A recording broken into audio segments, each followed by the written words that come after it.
Hi, I'm Katie Crane, and this is the Pilates Lounge. You want to maybe introduce yourself to our listeners and however which way you want to do with that. And let's just get the conversations flowing. Sounds good. So, my name is Lynda Lippin, and I've been teaching Pilates for 37 years, which seems like a very long time, and it is a very long time.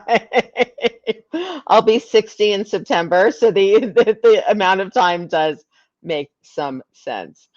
Um, I have found in my 37 years of teaching that, I have taken several redos of Pilates certifications, including classical Pilates certifications. I've done external continuing ed. I'm an ACE certified personal trainer. That's the American Council on Exercise. I'm also certified in kettlebells. I'm certified in TRX. I bring kind of different things to the table, for different people, but my mainstay has always been really helping my clients feel and function better. I owned award-winning studios. I spent 6 years in Turks and Caicos, 4 of them as the Pilates and fitness director at the A-list Parrot Key Resort, which is a private island resort. And really, it was there that I really found my kind of footing in terms of how to teach very solidly to a transient population, to a population that did very different Pilates, had very different Pilates experiences with quote unquote the best people, wherever it was that they lived and traveled, with people who were coming to the island with back pain, with neck pain, who had just been on planes for hours, who had just been on boats for hours, even if they were private. Okay, it's still cramped up in a plane, and would show up, and we're not literally we're not the level of people that I needed to be hurting. Okay, Right. people were not coming and spending that kind of money to hurt. So that's when I really honed in on, let's have people get fitter and feel like they're exercising, but also in an extremely functional way. When I left there, I came back to New York City, was a master teacher at Real Pilates for a decade pre-COVID, helped with establishing their teacher training program. And currently, I'm a master teacher in Chelsea.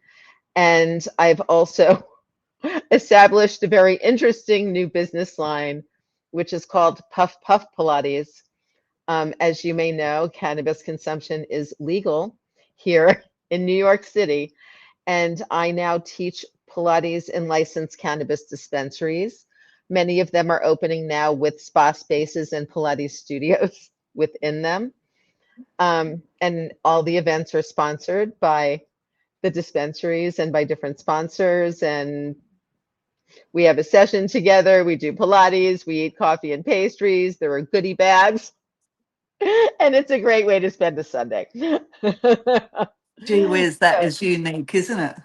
Yeah, I mean, I had started so during COVID, the other thing I did was flipped my business online, right? And one of the things Right. that I did was start a coaching and continuing education program called Pilates Teacher Mastermind.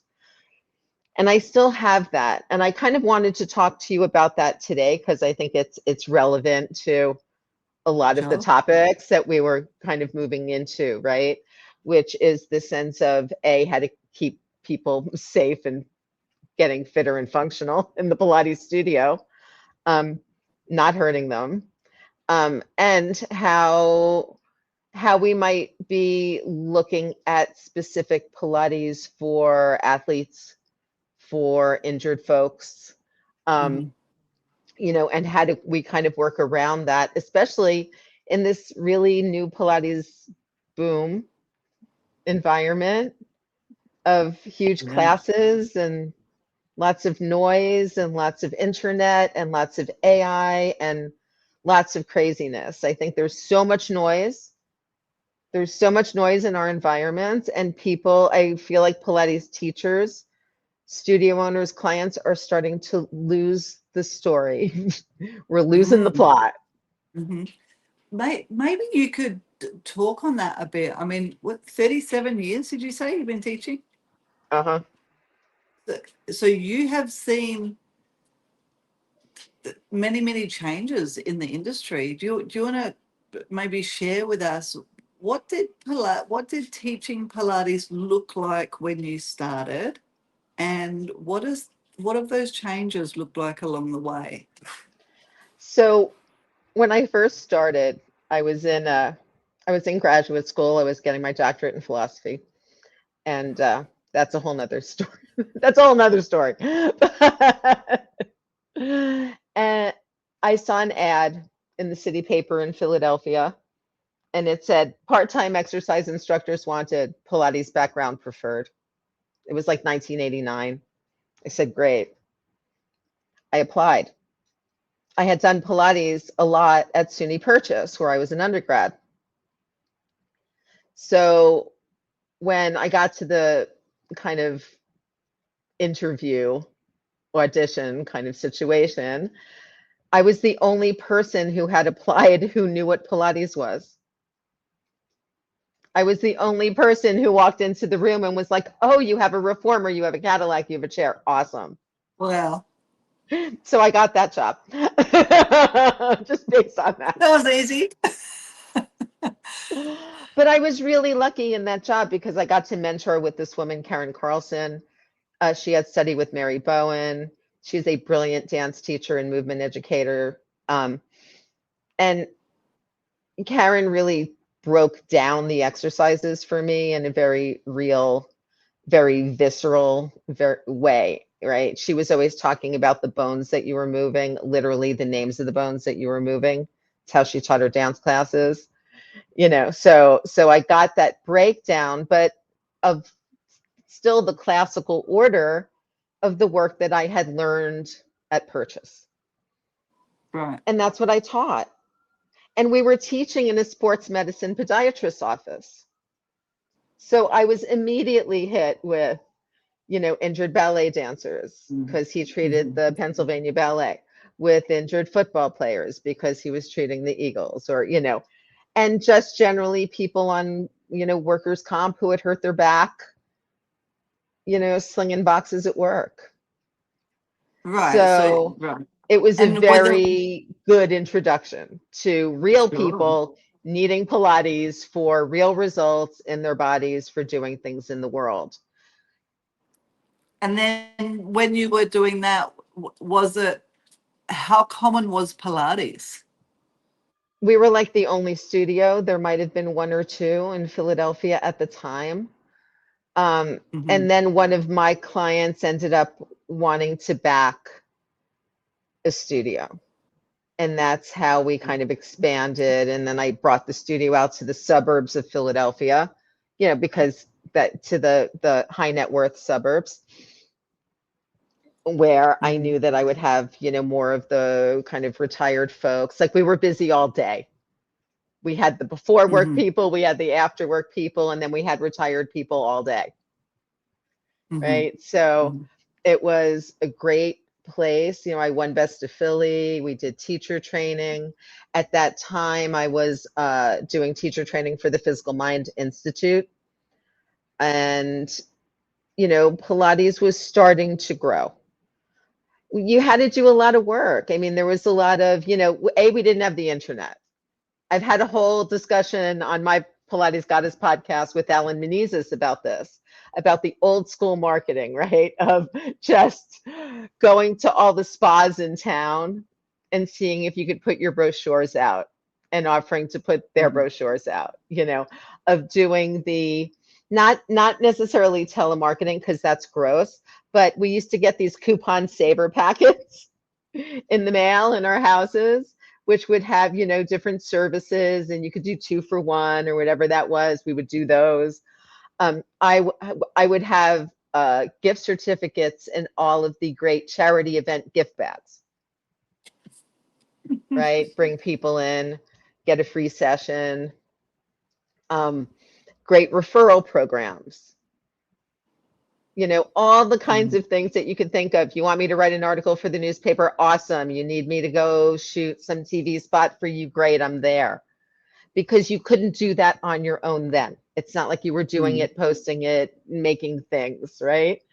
So you had to go out and literally find the things or create them for yourself and do them. In a way, that's what happened to me with the Puff Puff Pilates. I was like, wait, no one's doing this? Well, I've been getting stoned and teaching Pilates for a very long time. Here we are. I'm the perfect person to do this, right? And then it turned out I was.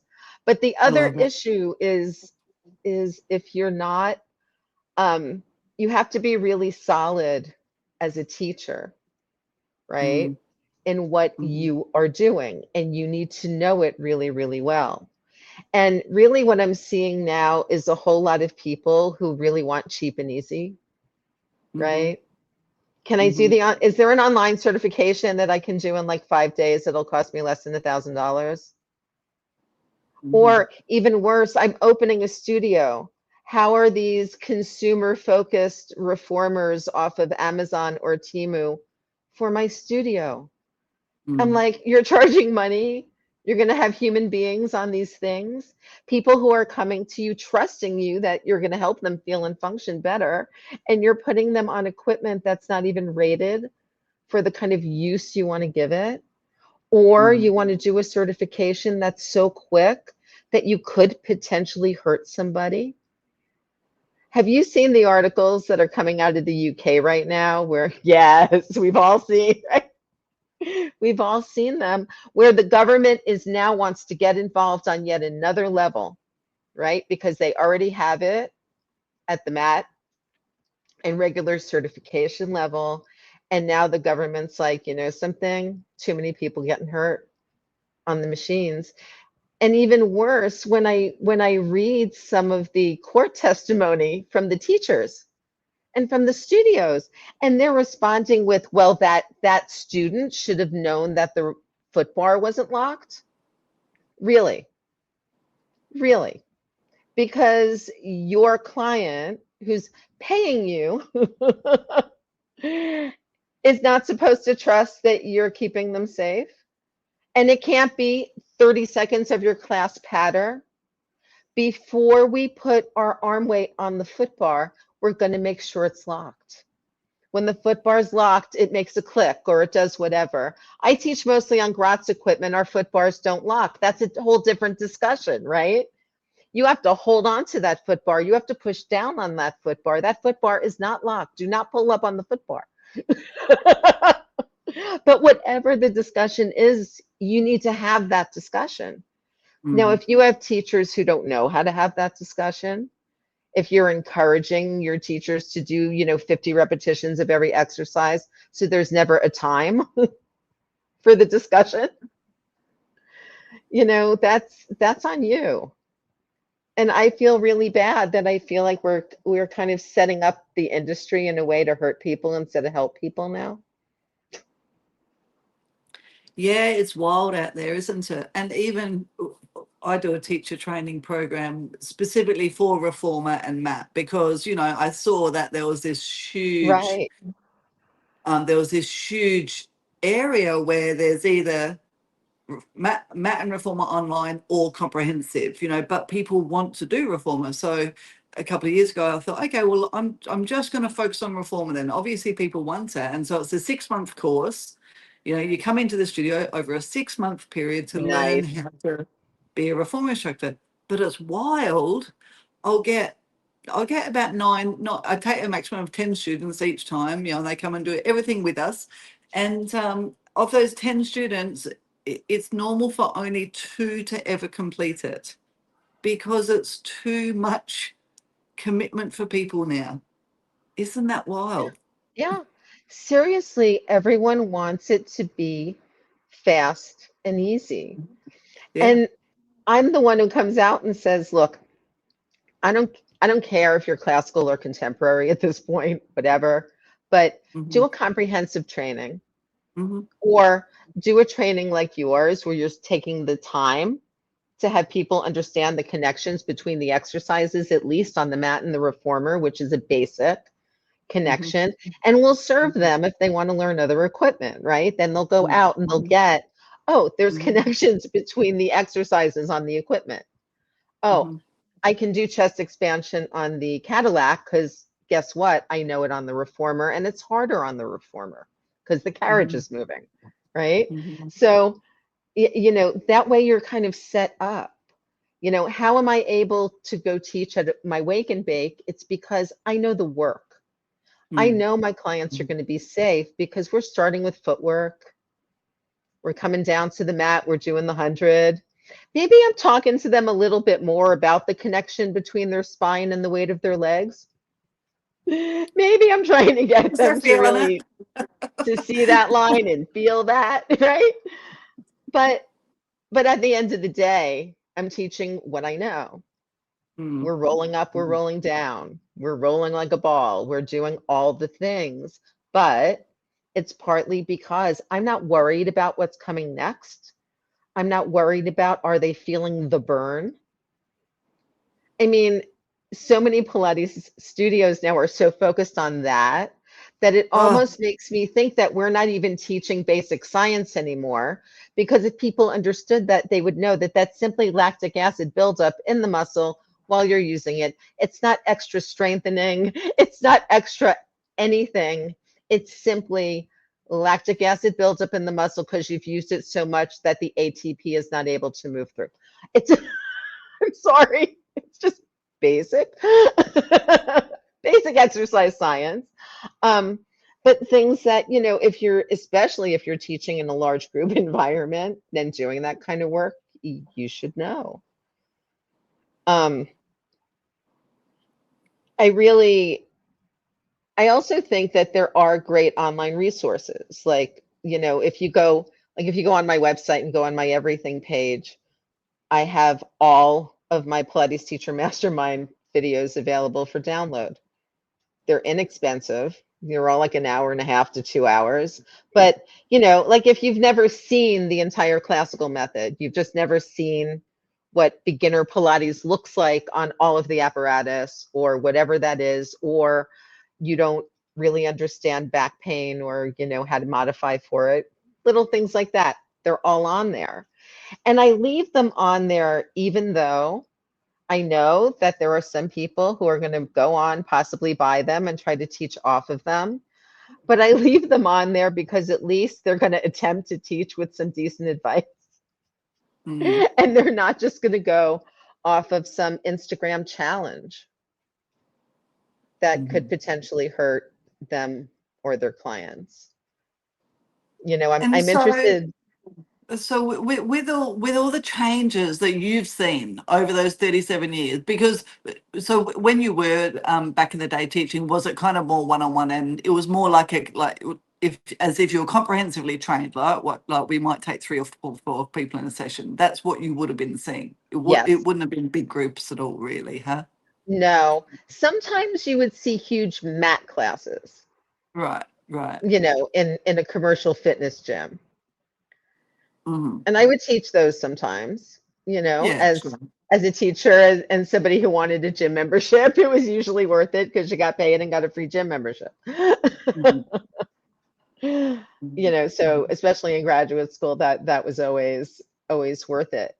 And I mean, realistically, at the end of the day, we have been through in fitness so many cycles of, when I first started teaching Pilates, all the fitness people were teaching, exercise physiologists were teaching that you should never do a full roll up, that it was very bad for the back, that it was very bad for the spine.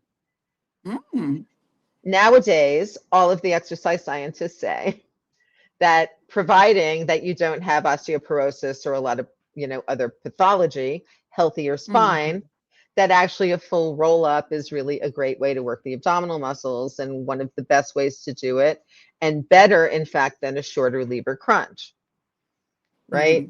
Then we went through a whole series of time when everybody's back pain was caused by tight hamstrings. So everyone was stretching their hamstrings until they were overstretched. Then we went through a period of time when everyone's back pain was caused by tight hip flexors.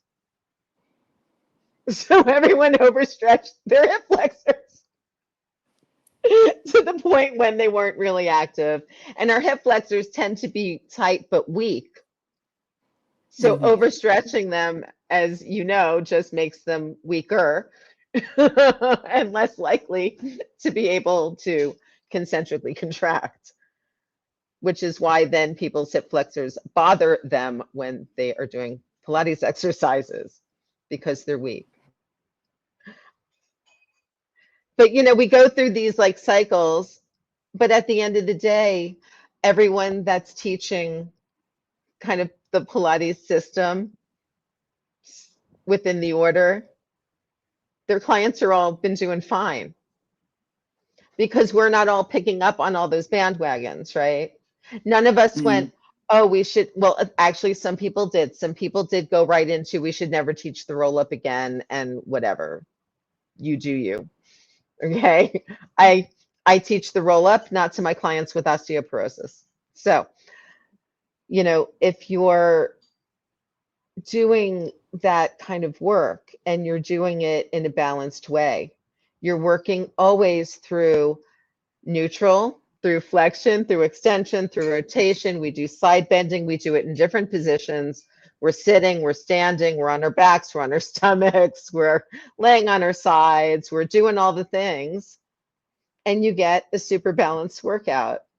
And that's what I see, like when I look at if I'm looking at Pilates on Instagram, a lot of times I'm looking at what professional athletes are doing in classical Pilates studios. So whether it's like Exhale London, where she's, all over the European football players, or whether it's, the studios within the US that are working with American football players. And when you watch these guys do the work, and just even the basic work of footwork, of the short spine, of a good solid pull straps and tee, it's hard for them to stay balanced. It's hard for them to hold themselves together. That's the work they need. Mm. Hmm. They Yeah, don't necessarily need all the extras. yeah, absolutely. I was speaking to uh, an amazing pole dancer the other day. She's on the episode before you, and she's been a professional dancer and a pole dancer for years. Like she's top in Australia, and she's still just doing the basics. She's like, because she uses Pilates to bring her body back, to make sure that her body is functioning really well, and it helps even her out a little bit because she's so one-sided from being on the pole. So can you speak on that a little bit from your experience of what does it look like when you do work with an athlete compared to somebody who isn't an athlete in the studio? Well, okay, so you've got your levels of athletes as well. Okay, but if you're working with professional athletes, or Olympic athletes, any kind of sponsored athlete at any kind of level there, number one, they're already getting a lot of training. Okay. Mm-hmm. They're getting basic strength and conditioning training. They're getting a lot of basic mobility training. They're getting their speed training. They've got coaching. They've got stretch coaches. We see them on the field before the game, during the game. The guys come out, they're stretching everybody, they're moving through. So they've got physical therapists, like they have all of that taken care of, right? So we as Pilates teachers don't need to be coming in like, oh, what do they know? We should be doing all of this for your body to kind of help you. What most of these folks need is just good balancing strength and conditioning work, but in a good focused way that's mostly all over exercises, because they're getting specialized work from their coaches and their trainers at work. Now, this is, of course, in season. Off season is different. Off season, you can have a little more fun. if you want. But again, off season, you don't want to be hurting people. Off season, they're having structured rest, right? Right. So what I find is, again, you start at the beginning. There is no athlete in the world who is not going to be challenged by a beginning Pilates session. If you just follow the order, use heavier spring or lighter spring, as the case may be, I mean, until you've watched like a 240-pound, man with a lot of muscle try to do elephant correctly on the reformer, they come off sweating, they come off shaking, they come off not quite understanding what just happened.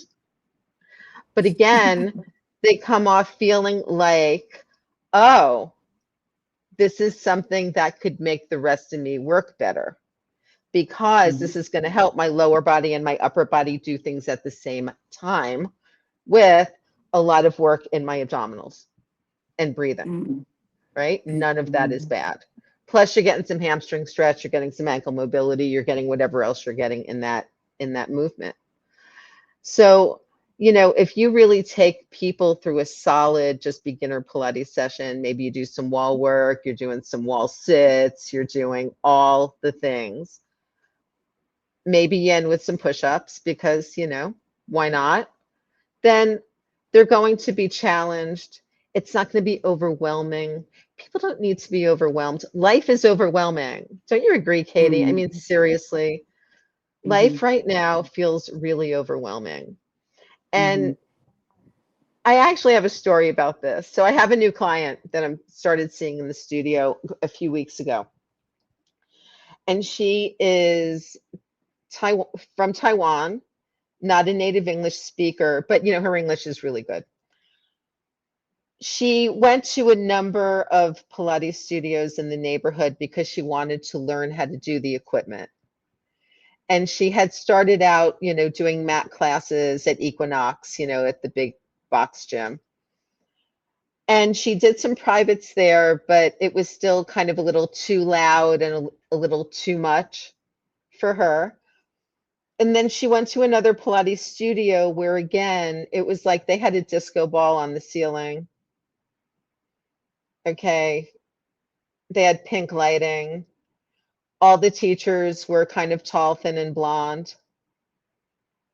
And there was music. And she was like, I can't learn here either. Like, I can't learn. I can't even focus on you. I'm just looking at the disco ball and listening to music. I can't. So then she goes on and she finds me and she finds the studio and she sees that I've been teaching for 37 years. And she goes, oh, I bet she's going to be a little older, right? And she might be able to teach me. She comes in for her first session.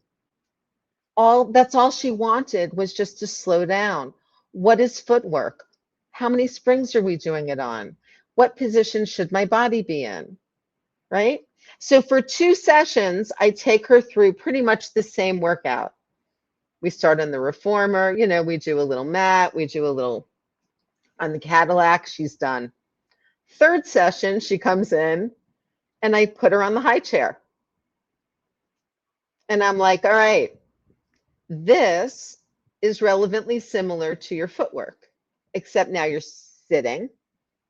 It's heavy, but the focus is on the way up, not the way down. But you got to do all the same things. Your back needs to stay heavy to the back of the chair. Your chest needs to stay lifted. You have to be breathing. You have to keep moving. Okay. So, but she was fine because she had done footwork those 2 times. That then taught her what I expected of her in this other movement. That's what happens, right? And so now every session we do more, every session we do something else, but I can relate it back to something else in this just beginner system that we're working through. And then she's like, oh, now I see. Now I see how this movement is like this movement. I see how I get more support here, less support there. I see what this does for my body versus that. And that's what she wasn't getting in the other place. Was she getting an okay workout? Probably, but her back always hurt. Mm. Mhm. And she was like, I want to be able to do Pilates and not have my back hurt. I would also like to be able to do other exercise and not have my back hurt. And I Mm. feel like just having somebody look at me, like really look at me when I'm doing these exercises would help. That's where I feel like in the big, I know that there's so many really good teachers teaching in the big group studios. I know there are, because look, there's a lot of money to be made there, and people need to make money. I Mhm. get it. But I do feel like it just puts everybody in kind of a crappy situation Mhm. where the teachers can't quite see what's going on and can't quite pay attention to everybody, where the students can't quite pay attention to everything that's going on, or the teacher, or really anybody else. It's And hard. I everyone's mean, just kind of flailing around and yeah. hoping for the best. Yeah, like we in our studio, we have the reformers, and we've just installed springboards. We have 12 people in a reformer class. And as somebody who has taught Pilates for 21 years this year, mostly in semi-privates and complex conditions, but I've got to be on the ball when there's 12 students in the class. So Mhm. for a new student to be coming out the door without having that really strong foundation of, our students who are with us for that 6 months, they're doing a lot of observation hours, practice teaching hours with us to get their eyeballs on people. But without all that help, I cannot imagine what it must be like standing in front of a room with all of these bodies on a moving platform and trying to teach them concepts that are complex. It's Yes. just wild. Mm, And yeah. teaching, complex concepts and being kind of pushed and looked at and pushed Hmm. to do Hmm. further and further complex exercises, Hmm. which Mhm. isn't Pilates. Mm-mm. The complex stuff comes at the very, very, very most advanced end. That's when we make your life complex. And that's when you Yeah. really need a teacher around you, because those are the exercises that really can hurt you. Mm. We're, Well, we're I even think as teachers, we're like, I mean, there's stuff I want a spot for. sure. Snake and twist on the reformer. I prefer a spot for at this point. Hmm. Hmm. Yeah, and I think partly what happens is those courses they're gone through so quickly, and they do play with star and snake and pike and all of the upstretches, that by the time the person is certified, they think, well, this is what I'm teaching straight away. There's not Right. that recognition that, hang on, you fast tracked that. So we even say to our students, you fast tracked that over 6 months, but you're not ready for that in 6 months in your body.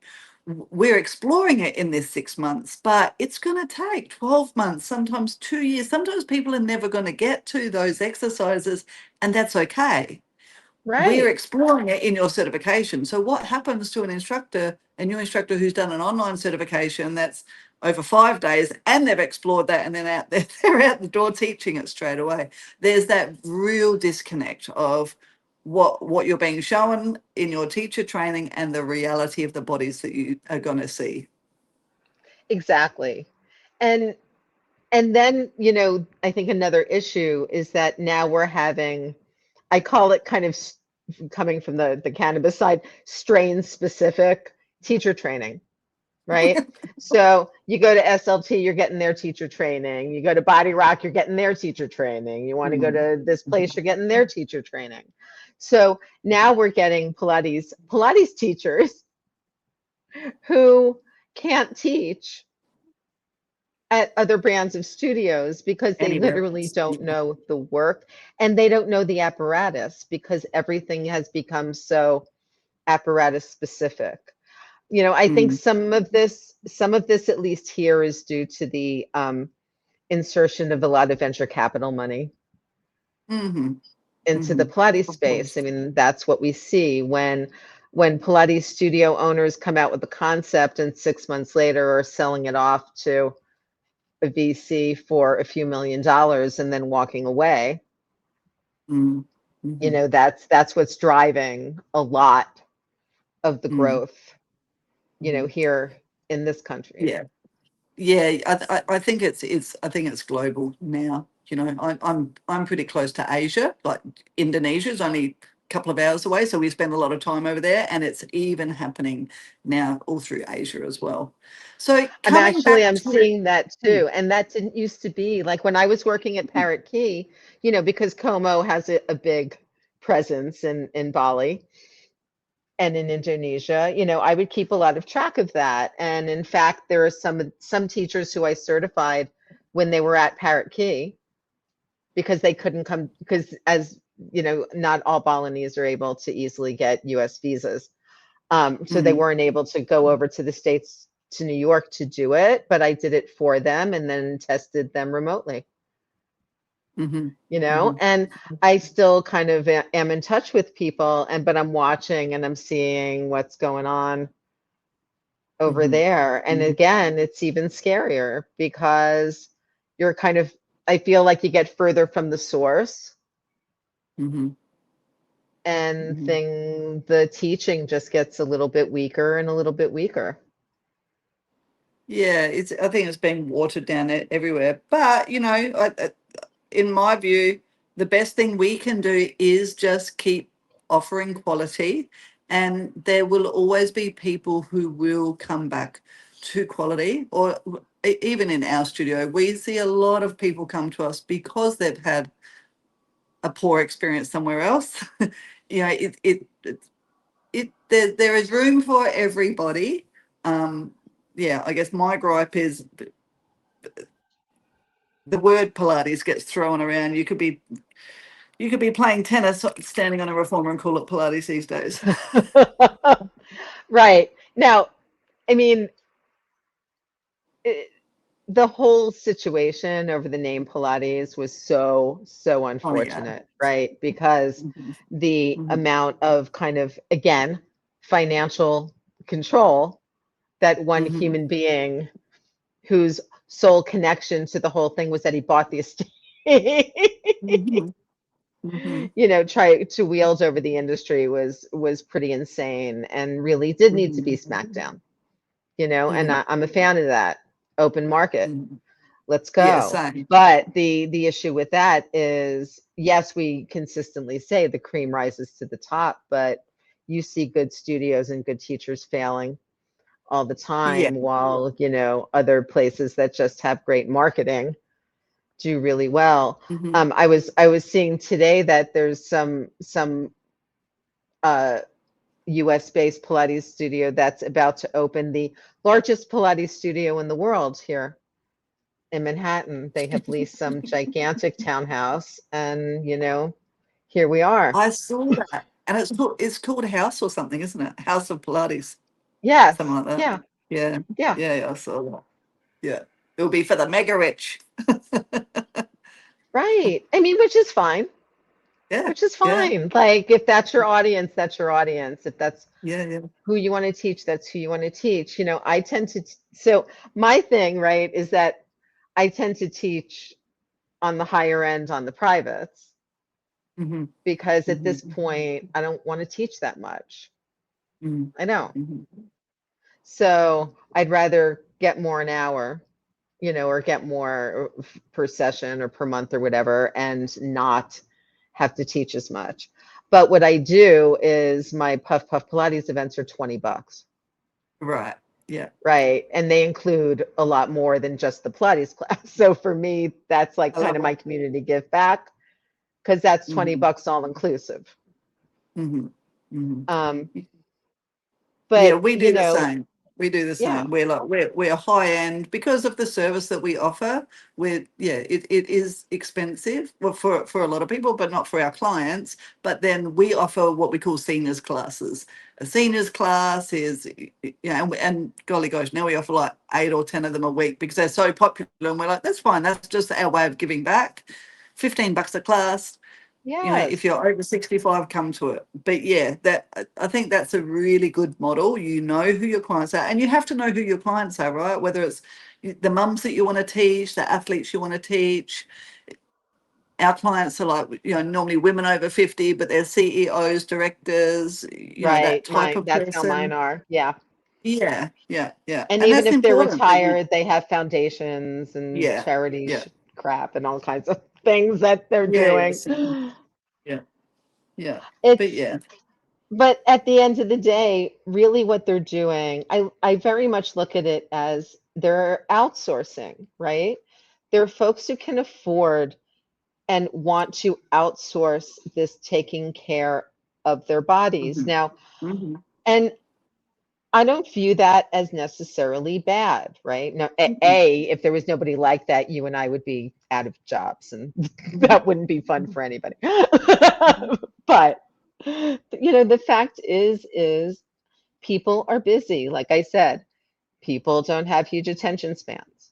If I'm Hmm. trying to run, a Fortune 500 company, I'm not necessarily going to want to remember the order of the Pilates exercises, Hmm. right? So maybe I just want to go and I want to have Lynda tell me and Hmm. watch me make sure I'm doing the exercises correctly and make sure that I continue to feel and function better so I can continue dealing with my family, my community, and running my company, right? Which then helps the world by giving lots of other people jobs and doing all kinds of things, right? There's always positive fallback of this, especially women. Hmm. Statistically, women Hmm. who are doing better in their lives and making more money give a lot more back to the community and give a lot more to charity. Let's just say Hmm. it. So the numbers might be higher on the male side, but that's just because they generally have more money. Hmm. So there's that. Um, and they wish to outsource that. They want us to remember it. They are happy to come in and do the work.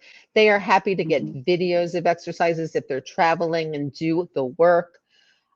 But they just want to know that they're going to be feeling and functioning their best for the long haul. That's what everybody wants. Every athlete simply wants to increase the amount of time that they can be out playing the game that they love without severe injury. Okay. These guys, especially, all football players, whether American or Europe or, world, and I'm just, making that kind of NFL versus soccer football versus real football distinction is they don't need to be getting hurt. Okay. They're already dealing with risks of traumatic brain injury, right? Hmm. And cerebral issues and all kinds of other things that are going on. They need just good, safe Pilates to help hold them together and help keep them, again, for the long haul of life, of what they might choose to do after they retire from playing their game, right? And maybe someplace where they can also have a little fun because the movements are fun and they are silly and we do fail at them and they are hard and we do laugh at ourselves. I don't know. I mean, I go to Pilates Pro classes a lot. And right now I struggle with a lot of chronic pain. I have a lot of arthritis in my body. Getting my left hip replaced in July. I'm going to need a shoulder thing soon. It's a whole thing. But I still go to the tough Pilates Pro classes because I can still do the work. Now, there are some exercises that I literally, all I can do right now is try them. They're exercises I know. They're exercises I love. I don't love them right now because I can't do them well and they're really hard for me. Do I not do them in public? Hell no. I get my ass on that chair. I go down, I try to do that twist up. I laugh hysterically when I move the pedal half an inch and slam back down. Everyone looks at me hysterically because they all know I'm a master teacher with 37 years of experience. But I'm like, this is my body now. And She's after I have human. my hip replaced, my body will be a little different. It'll be Hmm. in a slightly different and better place, and I'll work with it then. But The fact that I've made it this far, that I've made it to 60 with the level of arthritis in my joints, my physiatrist tells me that he's like, it's kind of miraculous. Like my shoulder, all my joints in my shoulder are bone on bone. Mm. My shoulder snaps. It does all kinds of things. I get injections in it every few months. And my shoulder has full range of motion. I can overhead press, I can do the things. Sometimes they hurt, but I still work it because I know that for my overall function moving forward, I need to do that. I don't need to rest my hip. I still need to work my hip. Does it hurt sometimes? Yeah, it does. But again, moving forward, it's not like I need to do 50,000 extra, glute things on my left leg because my hip bothers me. Mm. It means that I just need to work good, even Pilates work, good, even fitness work. That's just going to keep me moving to the best of my ability and keep me as strong and functional as I can be right now. When people don't want to do squats and footwork, I'm like, would you like to sit and stand? Would you like to be able to sit down on the toilet and stand up? Because that's literally what the squat is. That's literally And what the then, footwork is. That's pumping on the high chair. Come on. and then does even that apply when you're working with an athlete? Is it as simple as that you're, It really is. yeah, It right, really is. right. That's really what everybody's coming for. Now, they may have they may have pulled a hamstring. They may have noticed that they tend to list a little bit to the left when they're running. You know what I mean? There may be like little tweaks that you can make, but still a lot of it comes from the basics of just, is your pelvis even when you're pushing out on the foot bar? Because I can tell you if they're listing a little bit to the left when they're out in the field, their pelvis is not going to be even when they're doing footwork. And you're going to have to correct that. But once you correct that in the footwork, then it will start to behave a little bit better outside. Or, sometimes I'll just look at my clients, they come in, say, with the golfing issue or lower back pain with golf swing. And I'm just like, all right, let's get on the short box and do a little rotation. All right, can you twist your upper body without twisting your hip? Can you keep your opposite leg pressed out and use your glute a little bit to kind of hold yourself steady there as you're twisting away? Oh, okay. You need to do that when you're about to hit the golf ball. You need to think about that same squeeze that's holding you in here. Then they're like, oh, okay. And what You know, about, so say if we took like a footy play, they're doing a lot of running on the field. So right. would you say if they're doing a lot of running, I know they're having to change directions very quickly, but they're also doing a lot of very fast powered forward running. So how important is things like cross training rather than just focusing on the specific movement that they're always performing? So say really working those lateral muscles to improve stability when they're running forwards compared to just doing running type of exercises. Yeah. And that's exactly what Pilates is going to give them, right?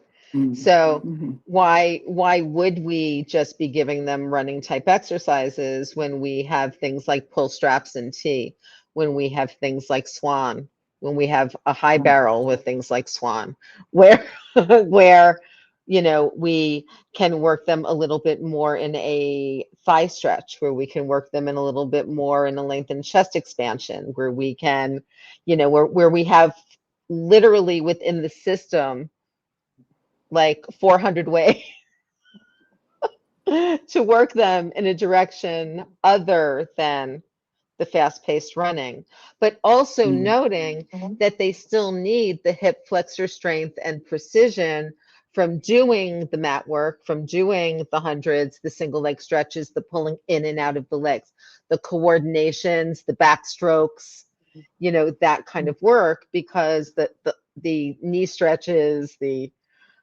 elephants, all of that, because they need also that strength and stabilization to help with the power moving forward. Sometimes those guys just need to work a little bit slower in the studio. It's kind of nice for them to work the slower twitch a little bit more and just not work power all the time, but work a little more control. And then when they get out there, that all fits together. In a way, it's their kind of coaches and athletic trainers that are there to help everything fit together. Does that make sense? Like, for our role is to sort of teach them the body mechanics, the exercise, and maybe, a few extra things that go against the plane of motion that they're always going in. Right. So our side split's going to be good for somebody playing football. Totally. I found that with my rugby players, when I was living in Turks and Caicos, lots of bankers and people in their 40s and 50s playing competitive rugby on the beach. I'm like, I don't know who told you this was a great idea for your body, but here we are. But they found, that going into Pilates, that the things that were really hurting their backs were extensions, right? Like swan and that, because they would just come up, hang into their backs and kind of dump into it.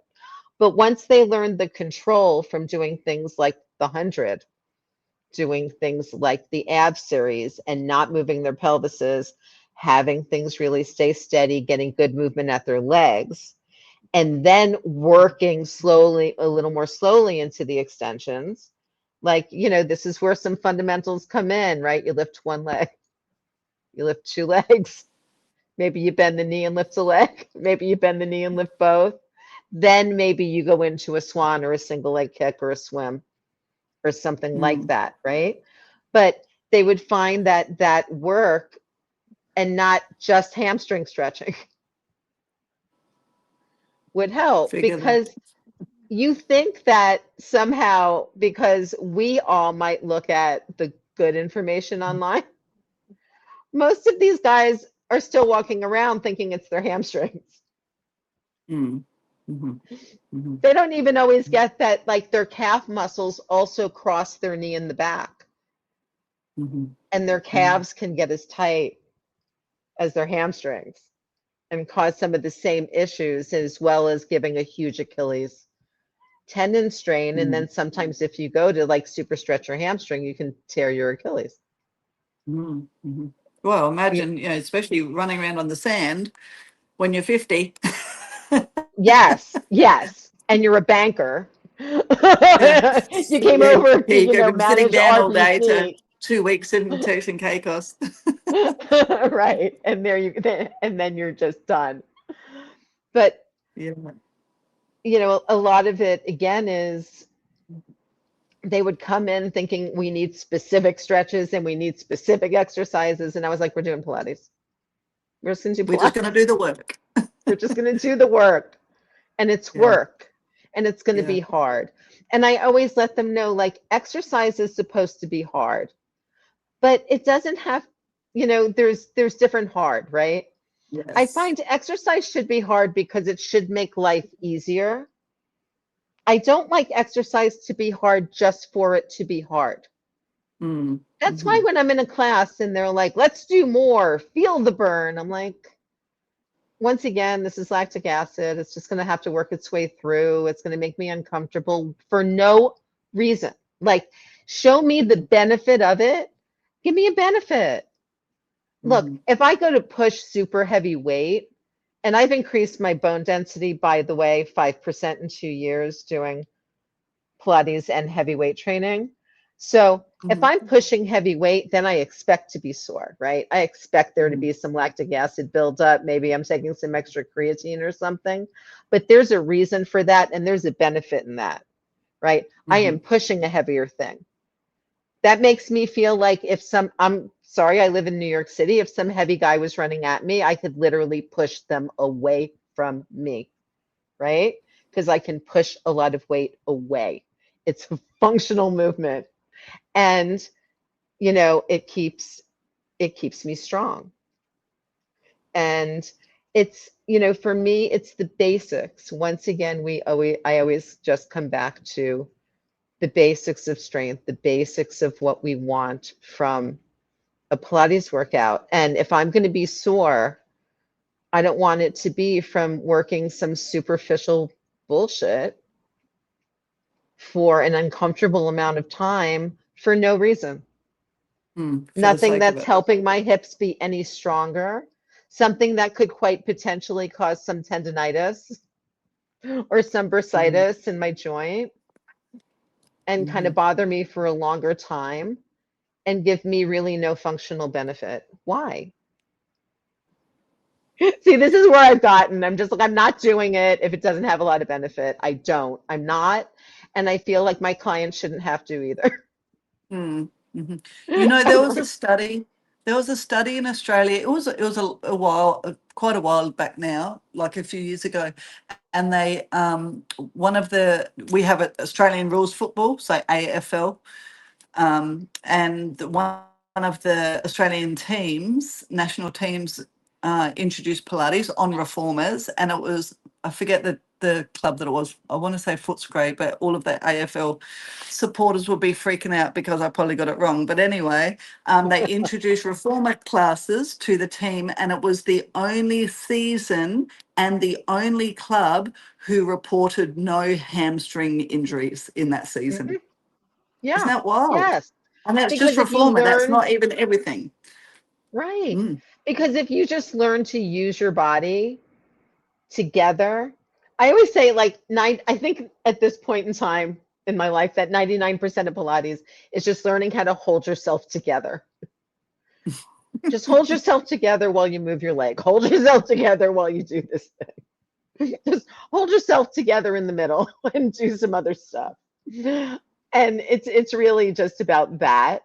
And I find that once we learn to do that better, then even when you're in less controlled environments, like the football field, like, Mm. boats, like planes, trains, and automobiles, you are then better able to use your entire body, Mm. Mm-hmm. right? All the time. Mm. And that, of course, is going to make everything a little bit better. Like, Mm-hmm. you could try to break it down and go, okay, so what particular exercises might give them fewer hamstring pulls or, fewer hamstring tears or any kind of injury in that area. And, some folks might say, well, it's obviously things like leg circles and frogs and places where we're doing a lot of foot and strap, hamstring stretching. And other folks might say, oh no, it's, might be a little bit more about getting kind of laying through the hip flexors and doing this other work here. Other folks might just argue that it's more core strength that helps pull the body up a little more on the legs, right? So that you're not getting as much sinking down into them and therefore less risk of injury. My argument would be all of it.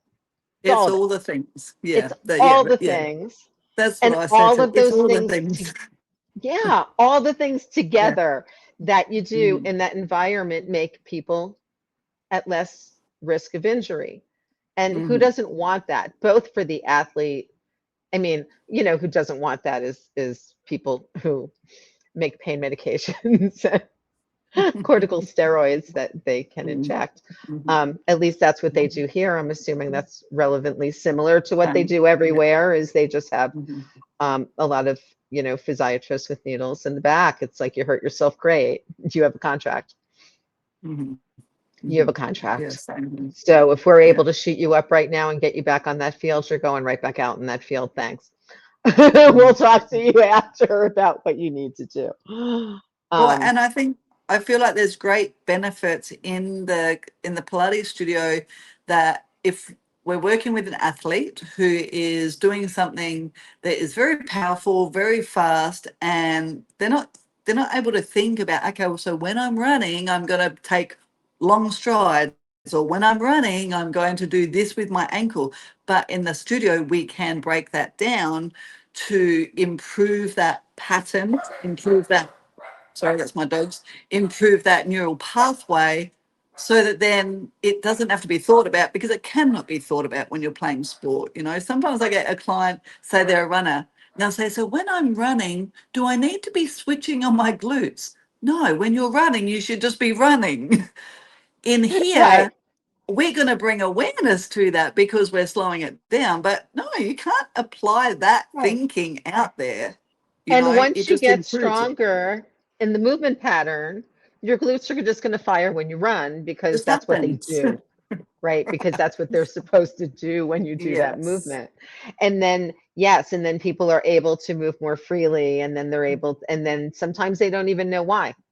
And that's Mm, okay. They don't mhm, need to know. I mhm, mean, if they want to know, I'll explain to them why, but you mhm, know, in many cases, they just don't need to know. All they need to know is that experience of being able to be, you know, a little more kind of free in what they're mhm, doing and feel their body in a different way and move in, you know, in ways that are really serving them, you know, mm, in mhm, whatever sport it is, or, you know, team or athletic endeavor, because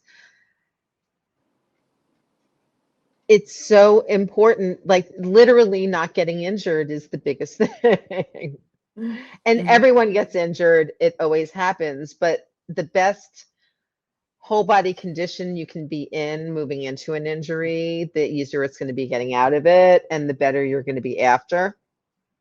mhm, And mhm, that's what they're always, you know, looking at. When I went to the hip surgeon, he took one look at me and he's like, you know, again, normally we would send you to PT.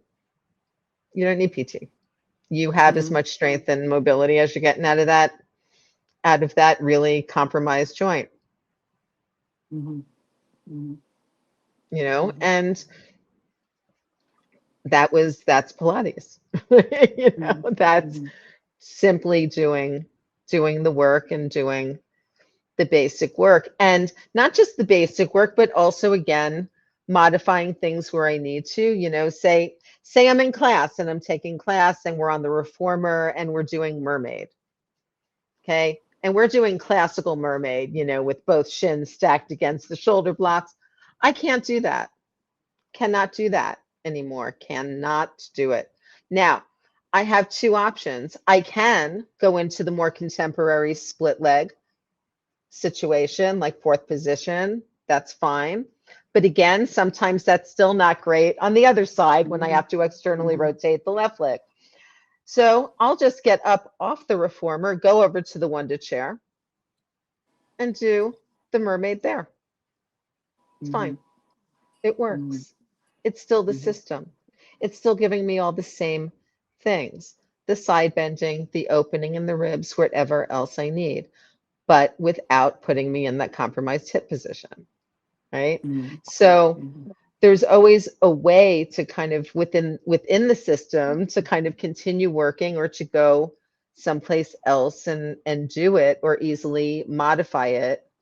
Um, I feel like, you know, understanding those connections, and I've been doing a lot of that on Pilates Goddess. In fact, I had recorded some episodes where I went through the entire classical mat and the relationship to every piece of equipment in the studio.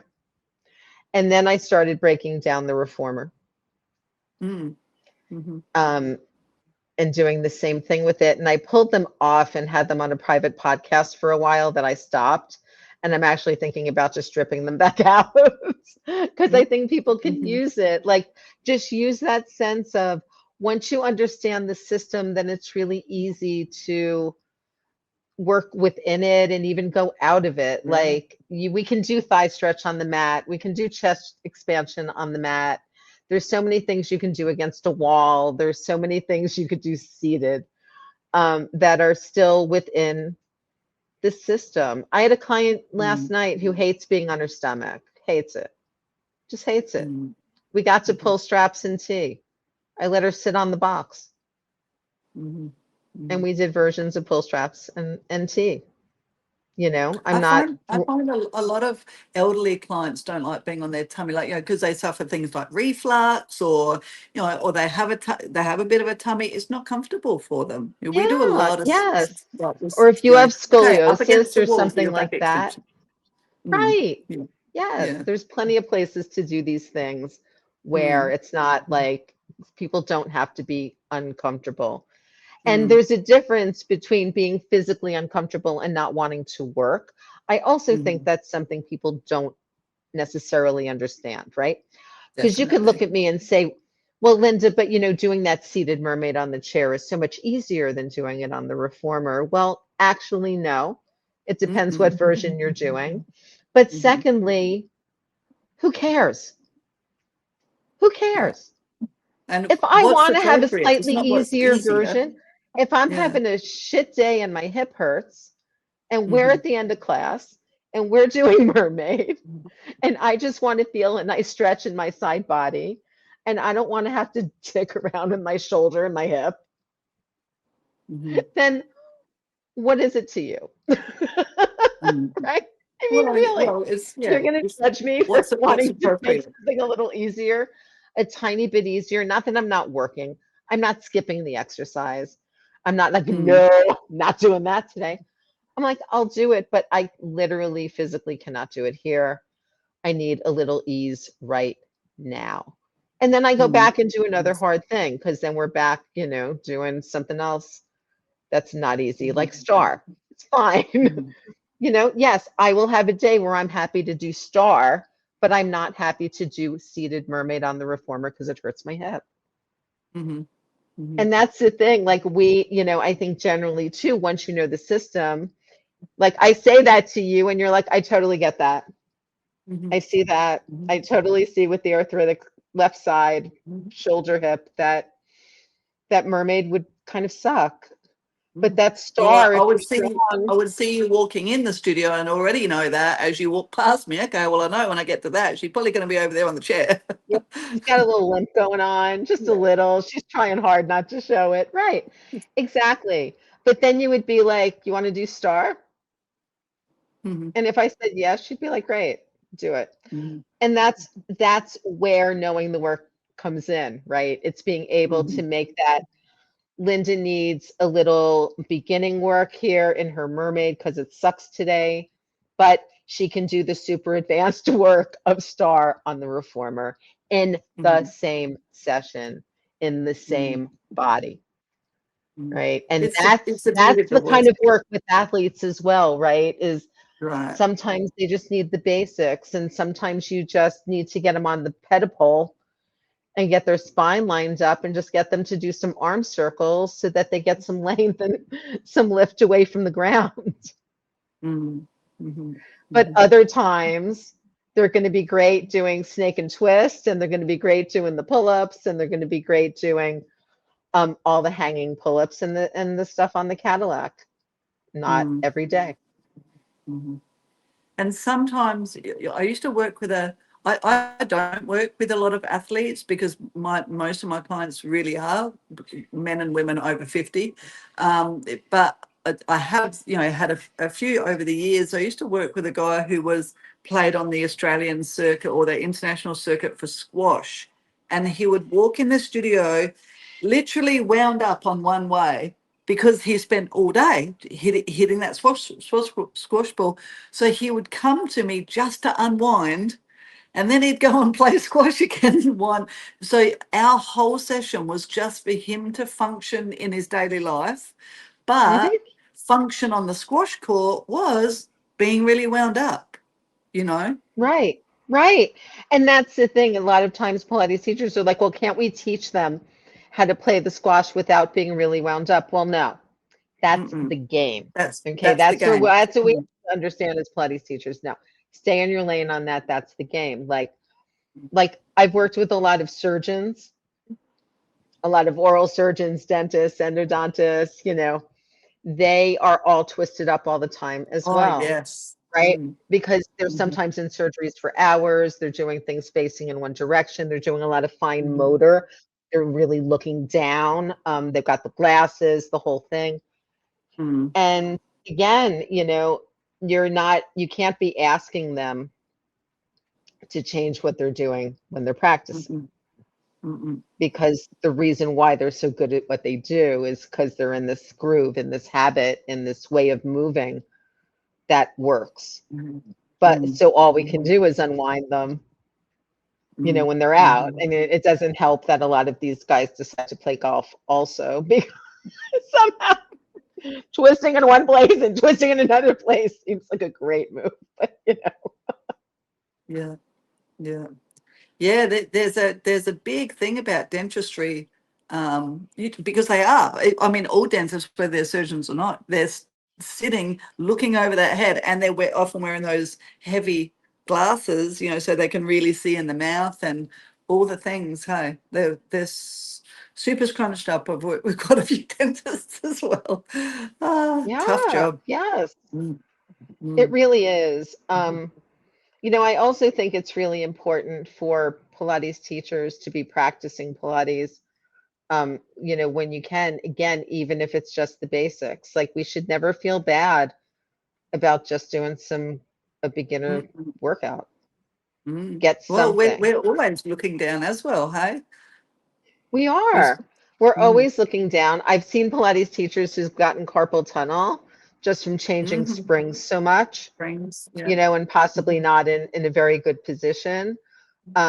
We're always over our clients. We're always adjusting our clients. We're pulling springs where, again, if you work with an older population, I do a lot of holding of bars, a lot of holding same. of bars.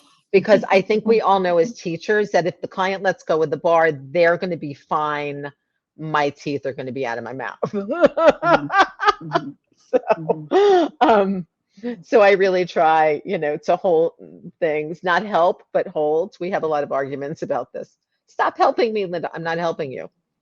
I'm just holding the bar because if you let go of it, it's going to hit me in the jaw. Okay. I'm like, this is simply self-preservation. There's nothing to do with help. You're still working. I think that, people, and I'm noticing more and more that people love a teacher that they just feel really comfortable with and confident with. Like people mhm, just really want to know that you're not going to hurt them. That's mhm, just what they want to know. mhm, mhm. Yeah. Yeah, I feel like as much as there's this explosion in the Pilates industry, I mean, I think that we had this big explosion of a company called F45 in Oh Australia yeah. and Oh and yes, we have them all CrossFit. over here. All Right. over. There was one on every corner, and then it went bust because there was too many of them. I see the Yeah. same happening in the reformer fitness realm. They're going to wash themselves out. What people will come back to is this this more service type of teaching. I think that this will always be around. I think so too. And I also think it's, a matter of customer service. It's a matter of Hmm. clients being Hmm.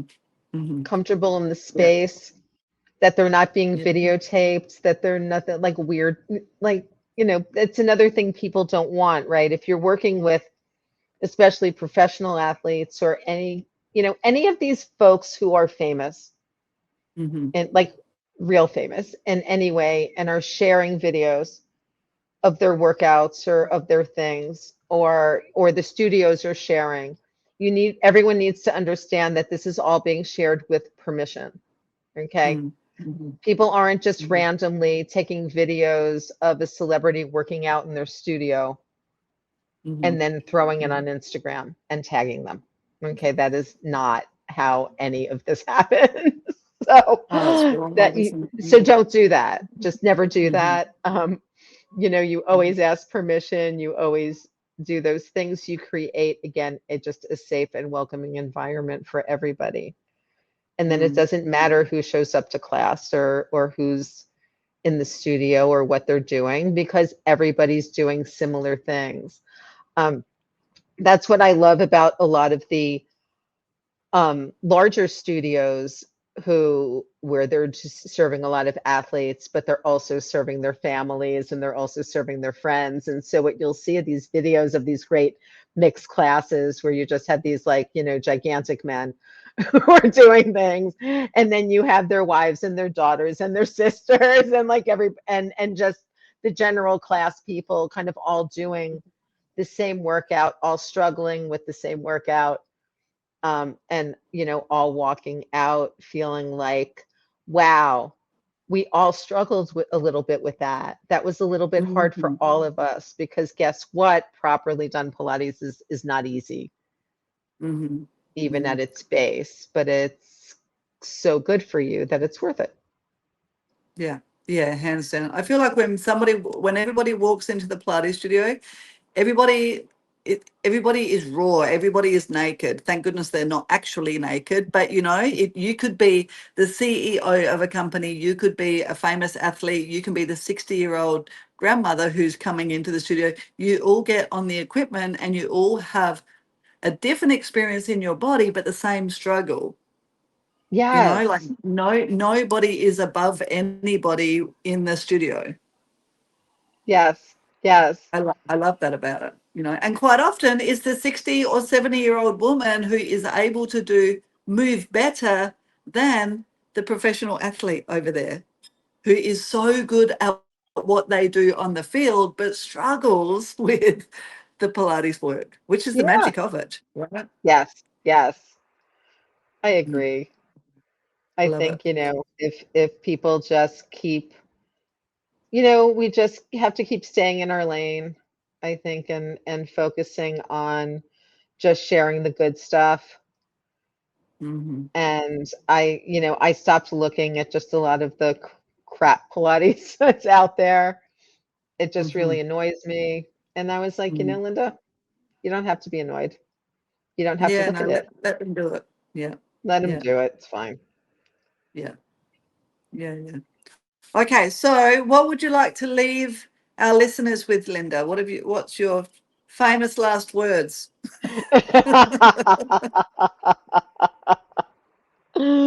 Famous last words is just do more Pilates. No, really, my famous last words are just focus on the Pilates method. Learn the Pilates method. If you're going to bother teaching Pilates, at least learn the basics of what Joseph Pilates did. At least know that there was a man named Joseph Pilates. Um, I liken this sometimes to graduate school, right? You go to graduate school in philosophy, they make you take these preliminary exams in order to be able to even move to, do a dissertation. And all the preliminary exams is writing essays on basic concepts in basic history of philosophy. Because no matter what you're specializing in graduate school, they need to know that if you're walking into any classroom in this country, you could teach introduction to philosophy, you could teach pre-Socratic philosophy, you could teach modern philosophy, you could teach Kant, whatever that is. And that has nothing to do actually with your specialty or your specialization in your field. And everybody has to pass these exams. Now, I liken this to what's happening in Pilates now. Not that I think there needs to be national exams, not that I think this needs to be state regulated, but if we as a Pilates industry can't even come together and be like, this is what Joseph Pilates taught, can we at least start with that Mm, at the base mm, level and just ask you if say you teach Pilates that you know this, mhm, mhm, and then go out and do whatever you want mm, and have fun with mhm, it. mhm, Expand it, but let it come back to the work, that mm. this man spent his life creating. And that obviously still works, or we wouldn't all still be teaching it, talking about it, or even arguing about it, right? Mm, mm.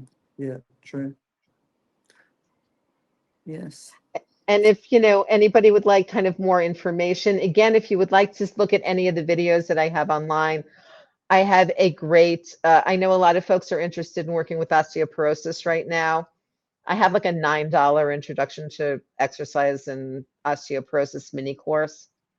that is really useful even for experienced Pilates teachers, just to get a good baseline of, what the science is. And other than that, if you, go through my everything page, I've got a bunch of very clear, very honest videos that will help you whether you're contemporary or classical. Again, full system overviews and every single special population you can think of. Mhm. You got neck pain, shoulder pain clients, I got videos for you. And I split them up into mat and equipment. So if you're just a mat teacher, you can just do the mat Mhm.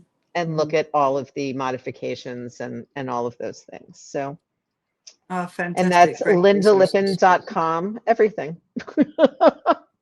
Okay, great. And folks, we will have that information in the show notes as well. So be sure to click on the show notes. You will find all of Lynda's information and all of those resources. That's fantastic, Lynda. And so is your website is the best place to find you, or are you on socials as well? Oh, I'm on socials. You can find me, Lynda Lippin, on Instagram, Lynda Lippin Pilates on Facebook, Lynda Lippin on LinkedIn. I'm on Threads. I am not on Twitter. 4. A variety of excellent political, economic, and social reasons that we don't have to go into right now. I love it. Thank you, Lynda Lippin, for your time. You're welcome, Katie. Thank you for having me. Amazing. All right, folks, thanks for joining us. We'll see you next week. Thank you.